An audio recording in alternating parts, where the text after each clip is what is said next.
This channel does not promote any violent, harmful, or illegal activities. All content provided by this channel is meant for an educational purpose only. जब देश की आत्मा टूटती है तब एक नेता की असली जंग शुरू होती है। ये जंग सिर्फ बंदूकों से नहीं बल्कि विश्वासघात, आतंक और सत्ता के भीतर की लड़ाई से है।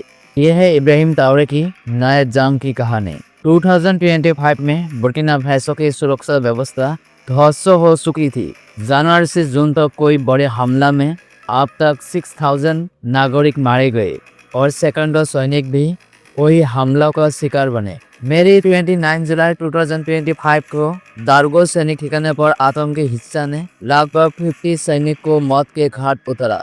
एक हमले में 100 से अधिक आतंकवादी शामिल थे जिन्होंने डरकीती और आगजनी की। मार्च 2025 में जिहादी समूह JNIM ने डिपियाबांगा में हमला कर 63 सैनिक और TDP की हत्या की। ये उसका पहला जबरदस्त हमला था जहां उन्होंने सेना के शिविर को भी लूट लिया। ट्राओरे ने कहा कि उनका सैन्य जवाब पर्याप्त होगा, लेकिन JNIM की उग्रता और ग्राम आबादी के बीच बढ़ती गुस्से ने राज्य की रणनीति को उलझा दिया। जनता और सेना दोनों में अनुशासन ढूंढने लगा। उन्होंने 50,000 नागरिकों को TDP में भर्ती किया ताकि सेना की कमी पूरी हो, लेकिन ये भी आबादी संकटों में विभाजन और हिंसा को बढ़ने में मदद कर रहा। पुरानी समुदाय भारी प्रभाव में रहे।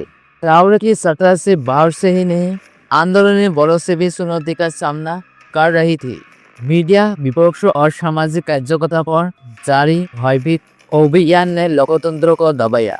वंचित नहीं मुक्ति, वो न सिर्फ बोलते हैं बल्कि उनका नाम आतंकवादी सूची में भी डाला गया। मीडिया के स्वतंत्र आवाज को हिंसात्मक तरीके के कुशल दिया गया। ट्राओरे ने फ्रांस को सेना को बाहर किया और अपने लड़ाई पैन अफ्रीकन बनाते हुए रूस और तुर्की से सैन्य समर्थन लिया। उन्होंने थॉमस संकरा को आदेश बनाकर बुर्किना फासो की इस नई पहचान को संभावित किया, लेकिन सुरक्षा स्थिति पहले से बदतर हो चुकी थी। 70,000 हताहत और 60% इलाका नियंत्रण से बाहर था। सोशल मीडिया पर एक कुलोट जैसे सीन सब दिखा। AI निर्माता, BGB शॉट और पोर्शाई, ये सब रूस की मीडिया रणनीति का हिस्सा था। पैन अफ्रीकन सर्वोदय का प्रचार, लेकिन वास्तविकता हस्तक्षेप, भिन्नता, हिंसा और असफल सुरक्षा ही रही। तनाव, विदेशी दखल और आतंकवाद ने इस जंग को तबाह करने की कोशिश की, बट ट्राओरे अपने स्थिति बना हुए है। उनकी नई रणनीति में नागरिकों साथ सुरक्षा तालमेल, नेटवर्क बैंकिंग और संयुक्त सुरक्षा शामिल है। क्या यह रणनीति इस जंग को जीत में बदल पाएगी? समय तय करेगा।